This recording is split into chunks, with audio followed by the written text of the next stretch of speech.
के बिहारी लाल की ये सनातन धर्म की जय। बहुत सुंदर सी कथा है, कहानी है पंचतंत्री ज्ञानप्रद शिक्षाप्रद। ढोंगी सयार।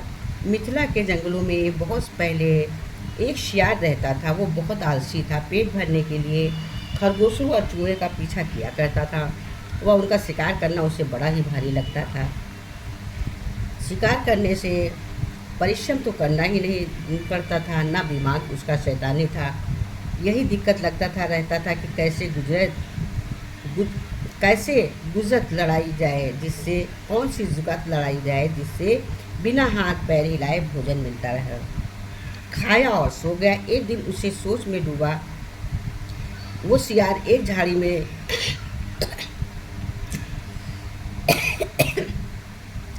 दुबका बैठा था। बाहर चूहों की टोली बनाकर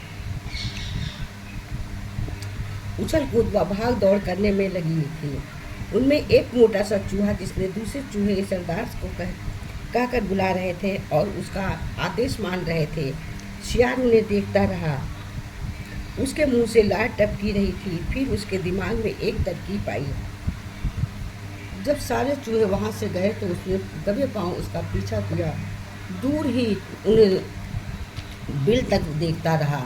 शियार वापस लौटा। दूसरे दिन जाता ही वो चूहों के बिल के पास जाकर एक टांग पर खड़ा हो गया। उसका मुंह उगते सूर्य की ओर था, आंखें बंद थी। चूहे बिलों से निकले तो शियार को उस अनोखी मुद्रा में खड़े देखकर बहुत चकित हुए। एक चूहे ने जरा शियार के निकट जाकर पूछा, शियार मामा, तुम इस प्रकार एक टांग पर क्यों खड़े हो? शियार ने एक आँख खोलकर बोला, मूर्ख, तूने मेरे बारे में नहीं सुना कभी? मैं चारों टांगों से नीचे टिका तो धरती मेरा बोझ नहीं संभाल पाएगी। ये डोल जाएगी, साथ ही तुम सब नष्ट हो जाओगे। तुम्हारे ही कल्याण के लिए मुझे एक टांग पर खड़े रहना पड़ता है। चूहे को खुशर खुशर हुई। वे शियार के निकट आकर खड़े हो गए। चूहों के सरदार ने कहा, हे महान शियार, हमें आपके बारे में कुछ बताइए अपने बारे में। शियार ने ढोंग रचा, मैंने सैकड़ों वर्ष हिमालय पर्वत पर एक टांग पर खड़े होकर तपस्या की है।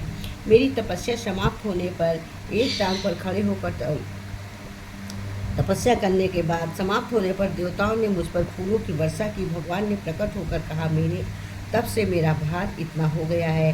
तब मैं चारों ओर धरती पर रखूं तो धरती गिरती है, ब्रह्मांड को फोड़कर दूसरी ओर निकल जाती है। धरती मेरी कृपा पर टिकी है रहेगी। तब से मैं एक टांग पर खड़ा रहता हूँ। मैं नहीं चाहता कि मेरे कारण दूसरे जीवों को कष्ट हो। सारे चूहों का समूह महातपस्वी शियार के सामने हाथ जोड़कर खड़ा हो गया है।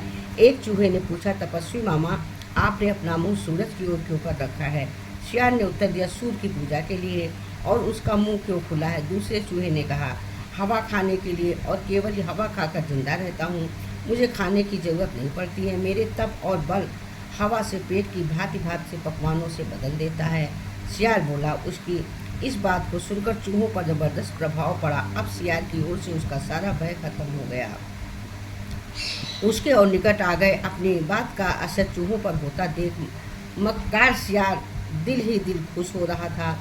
अब चूहे महातपस्वी शियार के भक्त बन गए। शियार का एक टांग पर खड़े रहना, चूहे उसके चारों ओर बैठकर ढोलक, मंजीरे, खड़ताल, चिमटे लेकर उसका भजन गाते। शियार सियार सियार रम सियार भजनम, सियार सियारम सियार भजनम। भजन कीर्तन समाप्त होने के बाद चूहों की टोलियां भक्ति रस में डूबकर अपने बिलों में घुसने लगती तो शियार सबसे बात के 3-4 चूहों को दबोच कर खा जाता। फिर रात भर आराम से सो जाया करता, सोता और डकारे लेता। सुबह होते ही फिर चूहों के बिलों से पास आकर एक टांग पर खड़ा हो जाता और नाटक चालू रखता। चूहों की संख्या कम होने लगी। चूहों के सरदार की नज़र से ये बात छिपी नहीं रही। एक दिन सरदार ने शियार से पूछ ही लिया, हे महात्मा शियार, मेरी टोली में चूहे मुझे कम नजर आ रहे हैं, ऐसा क्यों हो रहा? शियार ने आशीर्वाद की मुद्रा में हाथ उठाया, हे चतुर्मुषक, ये तो होना ही था। जो सच्चे मन से मेरी भक्ति करेगा वो सशरीर वैकुंठ में जाएगा। बहुत से चूहे भक्ति का फल पा रहे हैं। चूहों के सरदार ने देखा कि शियार मोटा हो गया है। कहीं उसका पेट ही तो वो वैकुंठ लोक नहीं है जहाँ चूहे जा रहे हैं। चूहे के सरदार ने चूहे के सरदार ने बाकी बचे चूहों को चिताया और स्वयं उसके पीछे सबसे बाद में बिल में घुसने का निश्चय किया। भजन समाप्त होने के बाद चूहे बिलों में घुस शियार के सबसे अंत के चूहे को दबोचना चाहा। चूहों का सरदार पहले ही चौकन्ना था। वो दाव मारकर शियार का पंजा बचा गया।